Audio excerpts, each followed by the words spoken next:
ونعوذ بالله. الحمد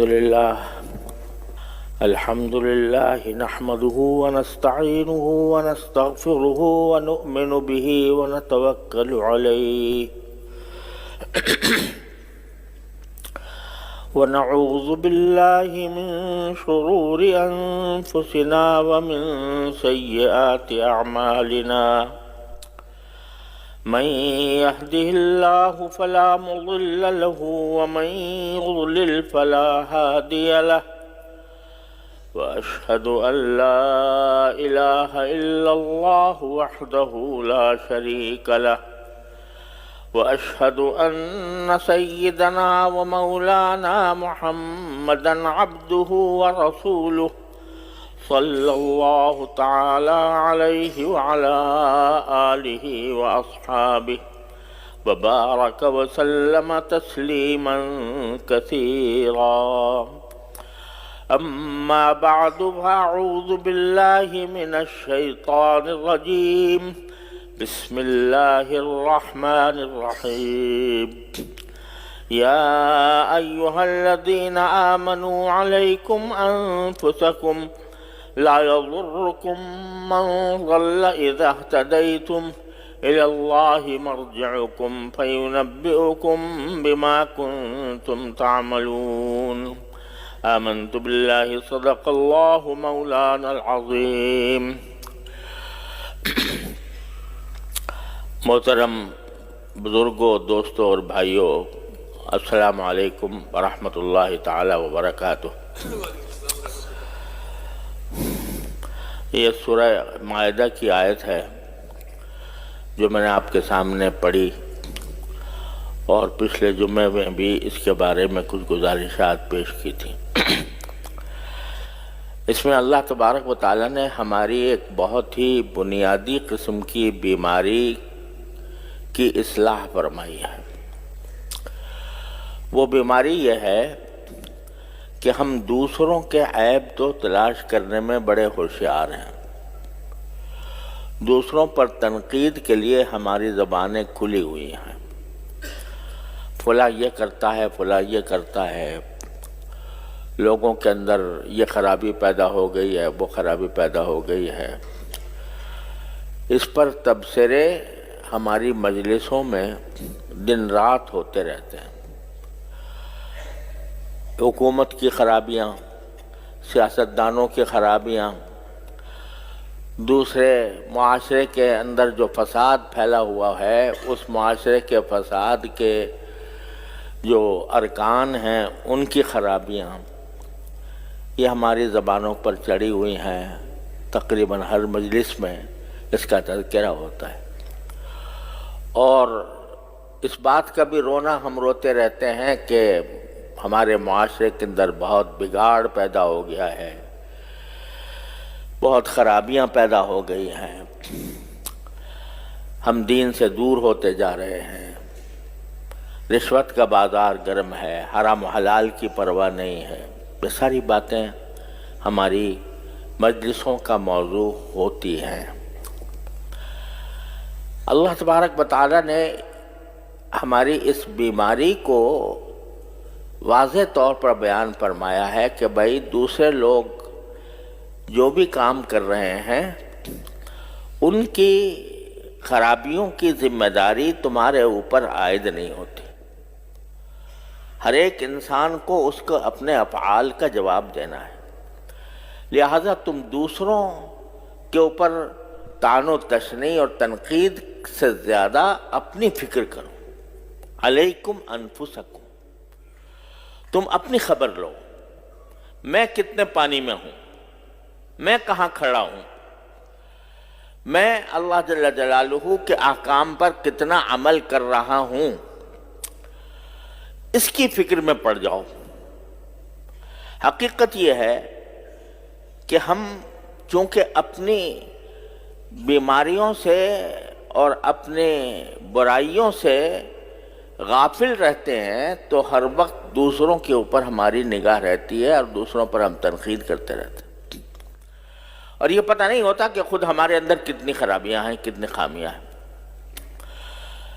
تو اگر ہم اپنا جائزہ لیتے رہا کریں، وقتاً فوقتاً اپنا جائزہ لیں کہ بھئی میرے اندر کیا خرابیاں ہیں، میرے اندر کیا عیوب ہیں، میں کن برائیوں کا شکار ہوں، تو پھر دوسروں کو دیکھنے کی فرصت ہی نہیں ملے گی۔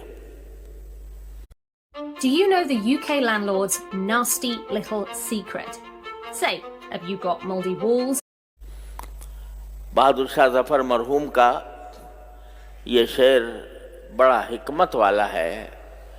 وہ کہتے ہیں کہ تھے جو اپنی برائی سے بے خبر، رہے اوروں کے ڈھونڈتے عیب و ہنر، رہے اپنی برائی سے بے خبر، رہے اوروں کے ڈھونڈتے عیب و ہنر، پڑی اپنی برائی پر جو نظر، تو نگاہ میں کوئی برا نہ رہا۔ جب اپنی برائی پر نظر پڑ جاتی ہے، آدمی کو اپنی فکر پڑ جاتی ہے، تو پھر دوسروں کے اندر جو خامیاں ہیں، خرابیاں ہیں، ان کی طرف نگاہ نہیں جاتی، آدمی خود اپنے اوپر غور کرتا ہے۔ اگر ایک آدمی کے پیٹ میں شدید درد ہو رہا ہو، خود اس کو بیماری لگی ہوئی ہے، تو وہ اپنی بیماری کی فکر کرے گا یا دوسروں کے نزلہ زکام کو دیکھتا بڑھے گا کہ اس کو نزلہ ہو رہا ہے کہ اس کو زکام ہو رہا ہے؟ وہ تو اپنی فکر میں لگ جائے گا۔ تو قرآن کریم ہمیں یہ فرماتا ہے کہ علیکم انفسکم، تم خود اپنی فکر کرو، اپنی خبر لو کہ میں کہاں ہوں، اور یہ خبر کیسے لی جائے، کس طرح خبر لیں ہم اپنی کہ ہم میں کہاں خرابی ہے، کہاں خامی ہے۔ اس کا معیار بتا دیا اللہ تبارک و تعالی نے اپنے فضل و کرم سے قرآن کریم میں دوسری جگہ معیار یہ بتا دیا، لقد کان لکم فی رسول اللہ اسوۃ حسنہ، کہ تمہارے لیے اللہ کے رسول صلی اللہ علیہ وسلم کی زندگی میں ایک بہترین نمونہ ہے جو ہم نے تمہارے سامنے پیش کیا ہے۔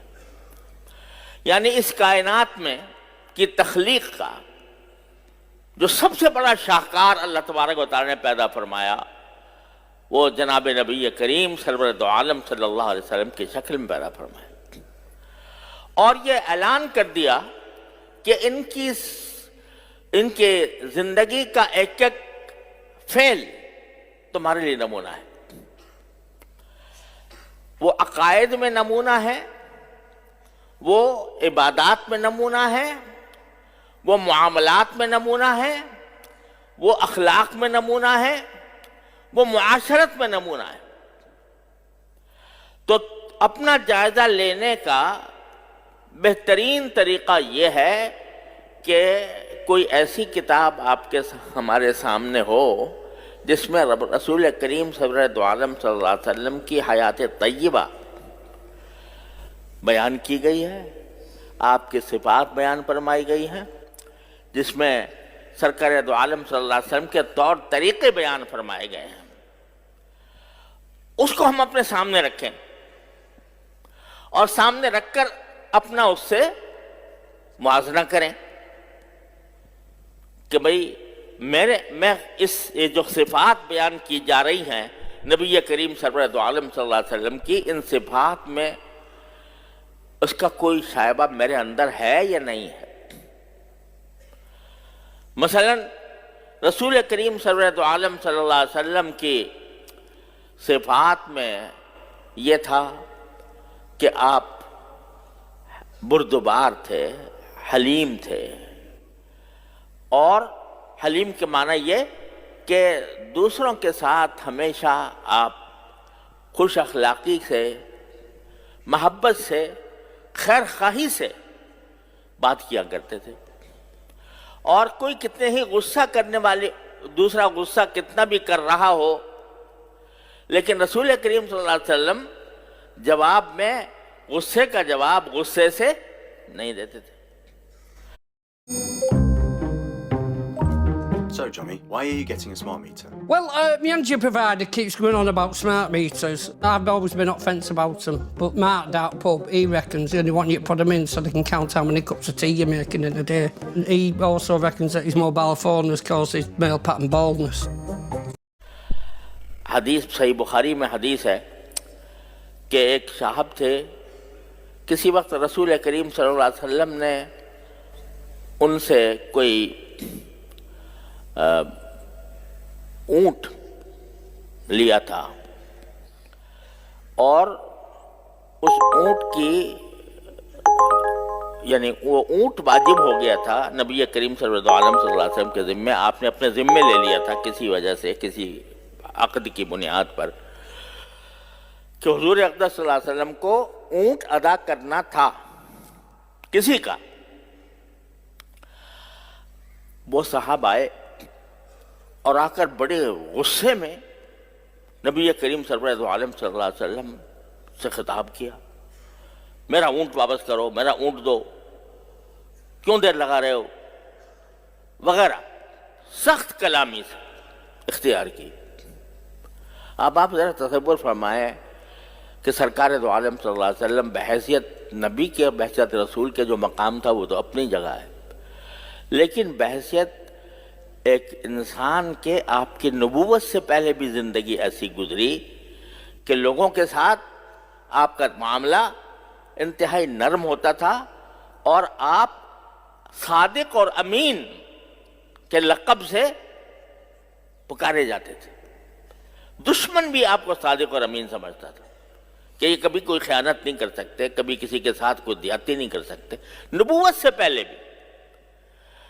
ایسے شخص جس کی ساری زندگی صادق اور امین کی صفات سے لبریز ہو، اس کو ایک آدمی آ کر بھرے مجمع میں اور ڈانٹ رہا ہے، سخت کلامی اختیار کر رہا ہے۔ ظاہر ہے کہ صحابہ کرام جو رسول کریم صلی اللہ علیہ وسلم کے جانثار تھے، ان کو کیسے گوارا ہو سکتا تھا کہ ایک آدمی آ کر نبی کریم صلی اللہ علیہ وسلم کو ڈانٹے؟ تو صحابہ کرام نے چاہا کہ اس کو کچھ جواب دیں۔ آپ نے فرمایا رہنے دو، اور یہ فرمایا کہ جس کا کوئی حق ہوتا ہے دوسرے کے ذمے، اس کو کچھ کہنے کی بھی گنجائش ہوتی، ان لصاحب الحق مقال۔ اس واسطے اگر میں یہ کہوں تو غلط نہیں ہوا کہ وہ بدتمیزی تھی جو نبی کریم صلی اللہ علیہ وسلم کے ساتھ کی جا رہی تھی، اس بدتمیزی کا جواب سرکار دو عالم صلی اللہ علیہ وسلم نے یہ صحابہ کو روکا کہ اس کو کوئی برا بلا نہ کہو، اس لیے کہ یہ صاحب حق ہے، باقی ہمارے ذمہ ایک حق ہے وہ ادا کرنا ہے، تو اس کو کہنے دو۔ اور پھر یہ فرمایا کہ جتنی قیمت کا اونٹ میرے ذمہ واجب ہے، اس سے زیادہ قیمت کا اس کو ادا کرو۔ اس کو زیادہ قیمت کا ادا کیا۔ اب یہ حلم دیکھیے، حلم کی صفت کہ دوسرا غصے کا مظاہرہ کر رہا ہے، ڈانٹ ڈپٹ کر رہا ہے، اور اس کے جواب میں آپ حلم کا، بردباری کا مظاہرہ فرما رہے ہیں۔ یہ سنت ہے رسول کریم سرور دو عالم صلی اللہ علیہ وسلم کی، کہ غصے کے مقابلے میں غصہ نہیں، غصے کے مقابلے میں ٹھنڈ، غصے کے مقابلے میں بردباری، اس کے مقابلے میں نرمی، یہ ایک صفت ہے کہ جو رسول کریم صلی اللہ علیہ وسلم کی اللہ تعالیٰ نے پیدا فرمائی، اور آپ نے ساری زندگی اس کے اوپر عمل کیا۔ ایک صاحب سے وعدہ ہو گیا کہ کسی وقت فلاں جگہ پر ملیں گے، اور نبی کریم صلی اللہ علیہ وسلم اسی وقت کے مطابق جگہ پر پہنچ گئے، کیونکہ وعدہ کیا تھا۔ وہ صاحب نہیں موجود تھے، آپ وہاں کھڑے رہے، اور یہاں تک کہ روایت میں تو یہ آتا ہے کہ روزانہ جا کر وہیں پر کھڑے رہتے، 3 دن اسی طرح گزارے۔ 3 دن کے بعد وہ صاحب ٹہلتے ہوئے آ رہے کہ وعدہ کیا تھا فلاں جگہ ملنے کا.